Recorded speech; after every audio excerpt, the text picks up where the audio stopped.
So let me tell you a little bit about myself, so that you can kind of get a better sense of why I even decided to run for the Dallas Independent School District School Board at the age of 27, and why I'm doing what I'm doing now. I'm a second generation Mexican American. My grandparents fled Mexico in search of the American dream, but for two very different reasons. My grandfather came to this country in search of work on the railroads in southern Texas, and eventually would find himself in Port Arthur, Texas. My grandmother fled the Mexican Revolution. Her father, my great-grandfather, was the mayor of a small town called Ojuelos, Jalisco, and during the Mexican Revolution, he was assassinated. And so she and her sisters and their mother fled Mexico in search of a safe haven, and found themselves eventually in Port Arthur, Texas, where she would meet my grandfather and then have 4 children, including my father. And my mother, her family, 5-6 generations ago, actually came from Spain. And they settled in Louisiana. And so my father and my mother would meet in Port Arthur, Texas. And my dad actually was an educator. He graduated high school, actually went to Catholic school in Port Arthur. Graduated, and then went and got his degree in Spanish. He became a teacher. And he taught public school. His first teaching job was as a 9th grade mathematics teacher. And I know I met a freshman in high school earlier, so it can kind of be, that's a fun class to teach. 9th grade, 14, 15-year-old kids. It can be challenging, to say the least. But my father and my mother would go on to have me and my younger brother. His name is Carlos. And they knew that education was the key that unlocked the doors for them to be successful, and that it would ultimately be the key to unlock my own success. And so my dad, being a public school teacher, having me, realized that the type of education that I needed to receive to be the best that I could be had to be high quality education. And as a teacher in the public schools in the Port Arthur Independent School District, he had to have a very serious conversation with my mother about whether or not they would actually send their kids to school in public schools or not. And that was a very difficult conversation for my father to have, because he knew what public education could do for the broader community if we got it right. But he understood that at the moment, there was still much more to do to make our public schools successful. So he would end up initially enrolling me in Catholic schools with my brother. And they had to do a lot to make sure that we could continue to stay in Catholic schools, because it wasn't easy, wasn't cheap, and we were scratching at the bottom of the middle class. My dad would eventually leave teaching and would start a Mexican restaurant and a tortilla factory, and would do that for somewhere along the lines of 7 or 8 years. But eventually, he decided to go back to teaching, because it was a thing that was fulfilling to him, and he knew that he needed to try to make as big a difference in children's lives as he could. And so there's no better way to do that than to go back to education. Long story short, I got a really great education. And I would go on to then enroll in undergrad at Lamar University, which is in Southeast Texas. The thing that we're best known for is giving Baylor a run for their money 2 weeks ago. In the first half. The second half was a completely different story. So I would go on and get a degree there. And then I would leave, graduating with a history and political science degree. The day that I graduated, I actually walked across the stage and I got my diploma, and then caught a flight to Indianapolis and began organizing in southern Indiana for then Senator Barack Obama's presidential campaign back in 2008. And I worked on the campaign for a year, organizing individuals in southern Indiana. We would go on to be successful and win that election. And I had a job opportunity to go work in the Department of Energy as special assistant to the Chief of Staff for Secretary Chu, who was newly appointed. But in the campaign, I knew growing up, again, that education was important and that it had played a role in my life. But it wasn't really until knocking on doors and meeting individuals and listening to how education either helped them succeed or held them back from succeeding that I said, you know what, all this yes we can, hope, action, change that we were talking about, I knew was rhetoric.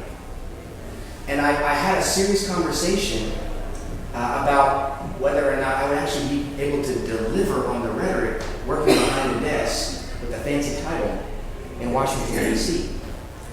So I decided to try to do something different, to take those words and that rhetoric and turn it into action. And would apply to an organization called Teach for America, which was new to Dallas, but had been around for somewhere along the lines of 18 or 19 years. And I was accepted. And that's what brought me here to Dallas. Now, some of the other things that I'm supposed to talk about as well, I think that the more important thing to talk about is something that I try to make sure I'm consistently in touch with is faith, and how faith has played a role in the work that I do in the school district. So I came to Dallas to teach at Marsh Middle School. He was going to help me, he was going to mentor me. So it was one thing, obviously, to lose my father, the man who had made me the man that I am today. But it was also, on top of that, difficult because he was my biggest champion. He was the one that was going to help me figure out how to try to reach 140 children and change as best as I could their lives and their trajectory. So faith became extremely real for me my first week of teaching. And there was a there was a passage from Corinthians that I consistently reflected on that first year because I knew it was real, it was something I was experiencing. And that was from 1 Corinthians. When I was a child, I spoke as a child. I understood as a child. I thought as a child. But when I became a man, I put away childish things.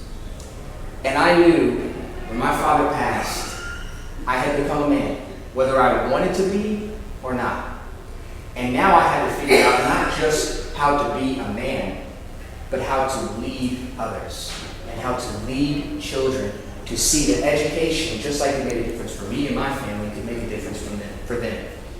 And it wasn't easy. The first year, being a first-year teacher is by far the most difficult job. If any of you have been first-year teachers, you know what I'm talking about. It's tough. And it's extremely tough when you are trying to teach kids who are in tough situations. And I don't want to, cast a broad brush stroke. Not every child that I taught was impoverished. Not every child that I taught was, behind academically, but many were. And so I took it upon myself to try to get to know my kids as best as I could. But early on in my tenure, I was paired with a mentor teacher. And I had a very specific conversation with that mentor teacher early on about the kids that I was about to teach. And I remember vividly having that teacher pull out a list of my students that he had taught the year before and crossing off somewhere along the lines of 15 or 20 names. And I remember watching this peculiar process he was going through and stopping him and asking, what are you doing crossing out those names? And he said, Miguel, you're teaching 140 kids. You're going to be held accountable for their results. You're not going to be able to get to these kids. You need to focus your effort on the 120 that you can reach.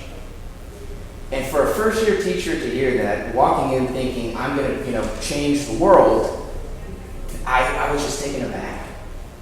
And I didn't say anything. I let that sink in. I kept that list and I said, these 20 kids are going to get the best education. And I'm going to work even harder to make sure that they are successful. One of those kids was a young African-American girl by the name of Brenda Pope. And the year before, Brenda had created a reputation for herself. She was not easy to get along with, not focused on academic success. She was a leader, but a leader for many of the wrong reasons. And so I knew that Brenda was going to be one of these students that I wanted to try to reach, but that was going to be difficult. And everything told me, once I got to know Brenda, that she was a leader. She was just leading the wrong way, and she didn't truly understand her potential. So I made it number one task to ensure Brenda understood what leadership really was, and that she could be successful, that she could pass her exams, but that she could lead others to do the same thing. And so I focused on ensuring that that's what we did over the course of the year. And it was not easy. We had many run-ins with each other. But I got to know her. I got to know her brother. I got to know her mother. And I got to understand what made her tick and what her goals were. And at the end of my first year of teaching, I'm happy to report that 139 of 140 children passed the state exam, which was the dreaded exam that everybody wants to point to determine whether you're successful or not. And out of the 139 that passed, 80% received a commended rate, a commended score, which was essentially missing 6 or less on the test. And Brenda was one of those children. And she would go on to join the junior ROTC. She would become a leader in my classroom. And she would go on to do very great things in high school as well, including being named, being recognized by the district as a leader of students in the entire district. So I became a man teaching, but I knew that Brenda's story did not have to be unique. It should be the story that we all know. And so I wanted to figure out how best to try to make a systemic impact on Brenda and every other child in Dallas Independent School District. So I taught and then decided soon after teaching my second year that I wanted to apply to study education because I had not done that. I studied history and political science. So I got into Harvard and got my master's in education policy and management. Came back to Dallas, worked in the administration for about a year, and then said, now's my time to try to make a difference. So I decided to run for the school board. And I had a lot of people, I was 27 at the time, and I had a lot of people tell me, you're crazy.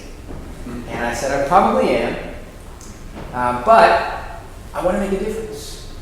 And there was a quote from Tennyson that I would consistently refer back to when people would ask me, why do you want to run? And the quote from Tennyson is, what shall I be at 50 if nature keeps me alive, when I see the world so bitter when I'm at 25? I was 27, so I missed a couple of years on that. Whoa. But I had to ask myself, this is my home. I'm originally from Port Arthur, but I moved here in 2009. I want to live here forever. I love our city. But what am I going to say 20 years or 30 years from now if I didn't do things to try to impact the bigger issues? And I didn't want to ask myself that question. So yeah, I decided to run for the Dallas Independent School District Board of Trustees. And I had done my research, and I had read the stories, and I'd known the results of the students. But that only inspired me to try to make a difference even more. Here's some of those stories and facts that I was faced with in making this decision.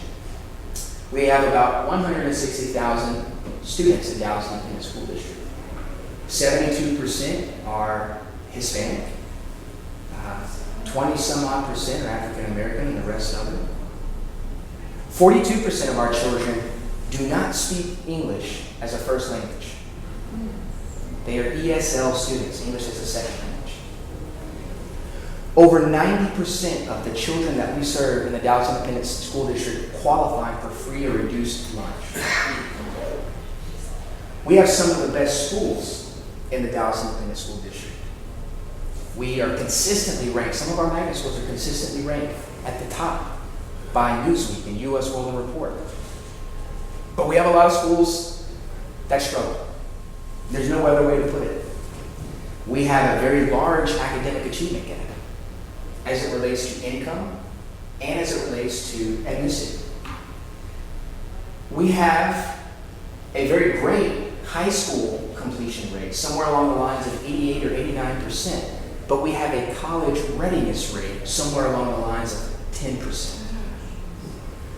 Now, when you hear these numbers, and you understand that we have good things and difficult things going on, you have to ask yourself, not only what can I do, but what if I don't do something, what type of impact is this going to have on the trajectory of our community, but more importantly, for the children that we serve, who are my grandmother, who fled her country for the American dream, who are my grandfather, who came to this country trying to get a job to make an impact on his life and his family's lives.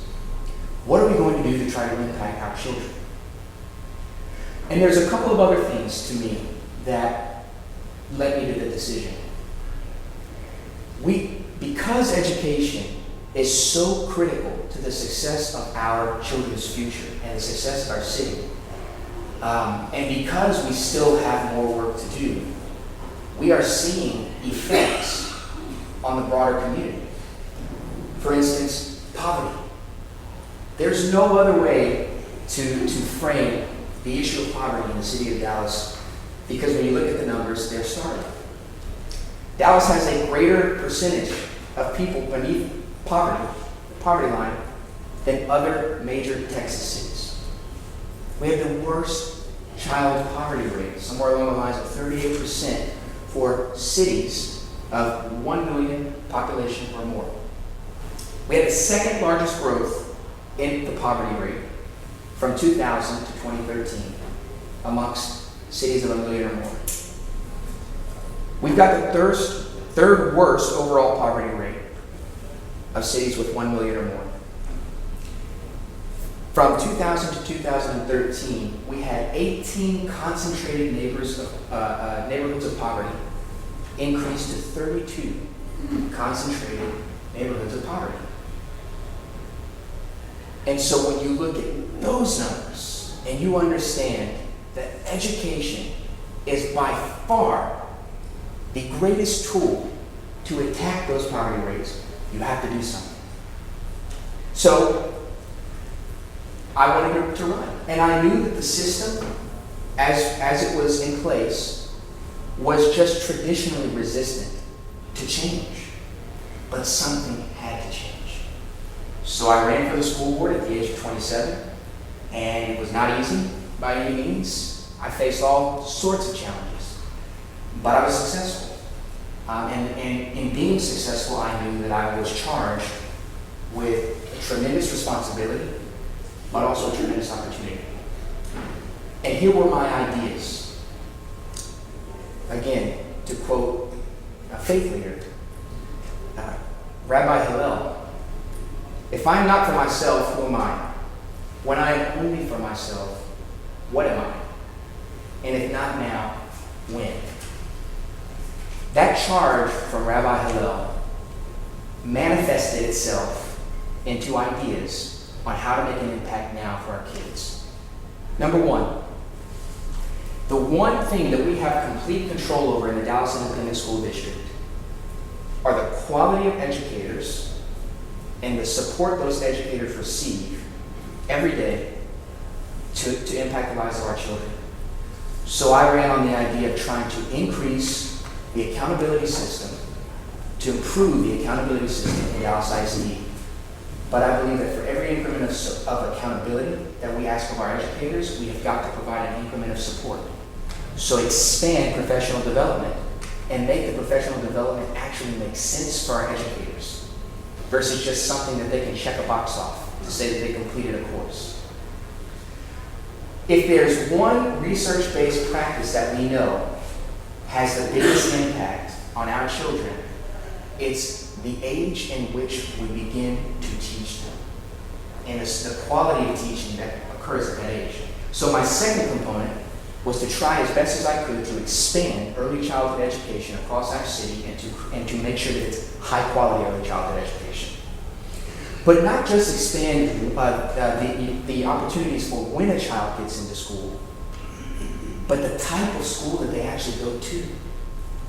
We have a public education system that is based on an agrarian system, where you come in and you do traditional, 4x4, which is social studies, math, science, and English language arts.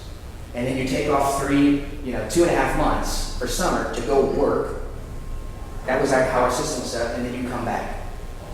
We need to rethink the type of education we provide, the type of schooling we provide. So expand things along what's called schools of choice. So instead of a 4x4 education, you walk in and now you're studying career technical education. You're studying Montessori.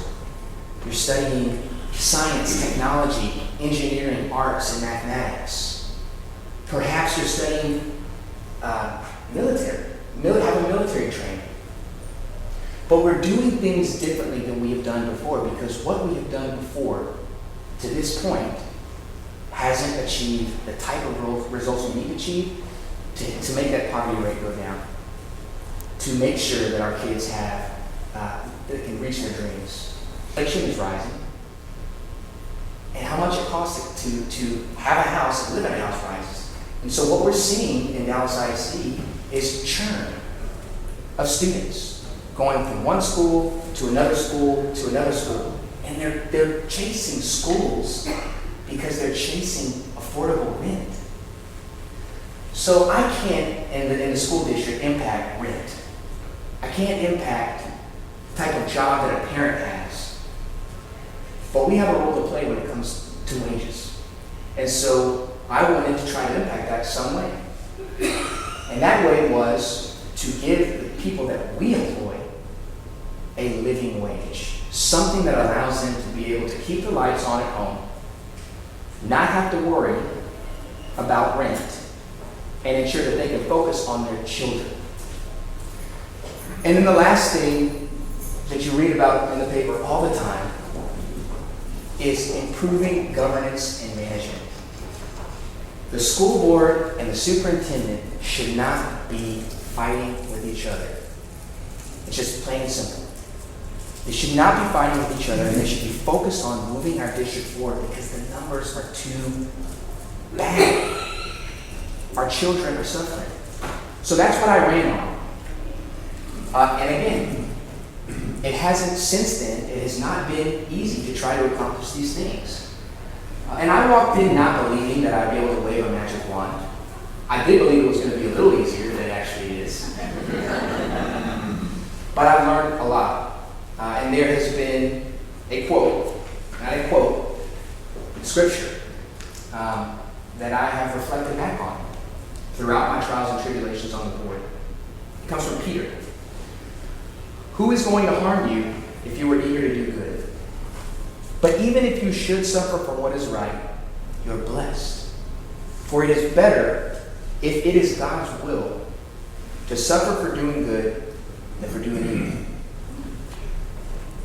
I pretty much reflect on that every day. And it's not to say that my ideas are the right ideas. It's not to say that if you are against me on the school board or in the community that you're on the wrong side.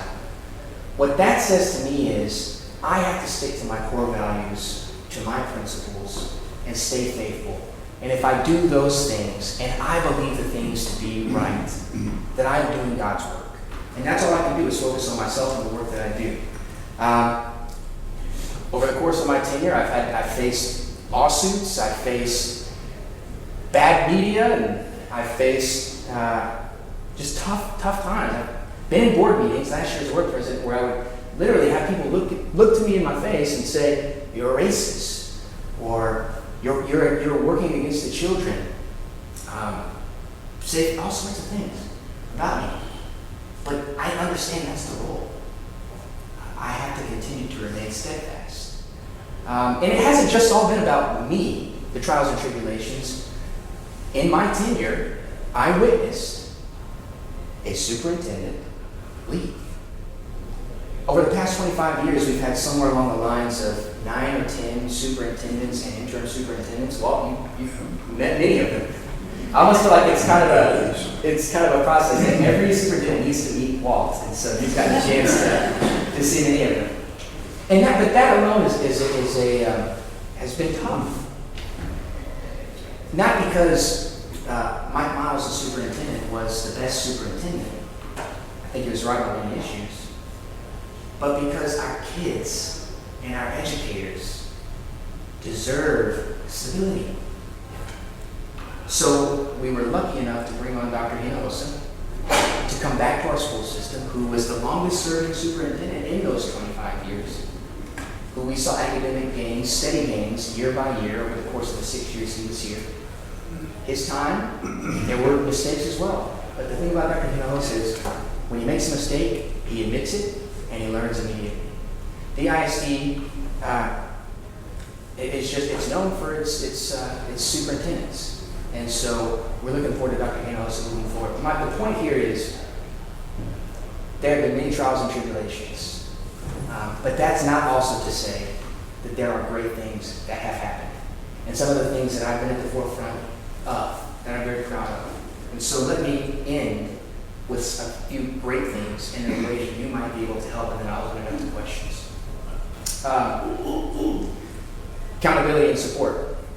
Dallas ISD, about 4 or 5 months after I came on board, we passed something called the Teacher Excellence Initiative, which is by far the most rigorous evaluation system for educators that I can think of across the nation, that actually respects our educators from a professional development standpoint and pays them what we know that they're worth, or gets us closer to that. It used to be that we had a step scale system where every year, despite what was happening in your classroom, you would receive, every other year, you would receive essentially a raise. But the raise would be something along the lines of $700 or $800. And the most that you could make as an educator in Dallas ISD was somewhere along the lines of $71,000 or $72,000. And that was after 20 to 25 years of service in the school district. We changed that. And it was not easy. It passed with a 7-2 vote. But we just got some of our first results back, and we're actually seeing almost a perfect bell curve of performance of educators and pay. Under the new system, more than 70% of teachers earned salary increases, and the average salary increase was about $4,000. So we are now on our way to paying our educators what we know they deserve, but we have a new system of support as well to ensure that we can hold them accountable because we've done our job supporting them. It's not a perfect system, and we're going to continue to refine it. This is an iterative process, but it's a step in the right direction. Our traditional magnet schools, your Booker T. Washington or your Town Views, gifted and your gifted magnet schools. But our new schools of choice are not their application. But they are not, the application is not based on your scores or your proficiency. It's based on your proximity to the campus. And we're trying as best as we can to find some sense of balance from a socioeconomic standpoint, because we believe if we can get kids from all walks of life into a school that they want to be at because it speaks to them and their interest, then we can change the school system. So we just opened up in District 8, the district I represent, which I should have mentioned earlier. It's in Northwest Dallas, and there are a few schools in West Dallas and in South Dallas. We just opened up Solar Preparatory Academy, which is the first all-girls K-8 science, technology, engineering, arts, and mathematics school. We opened up the Idea Academy, which is innovation, design, and entrepreneurship. We are opening up the Arlington Park Early Childhood Education Center to expand early childhood services. So we are expanding schools of choice, and we're very proud of it. Finally, early childhood.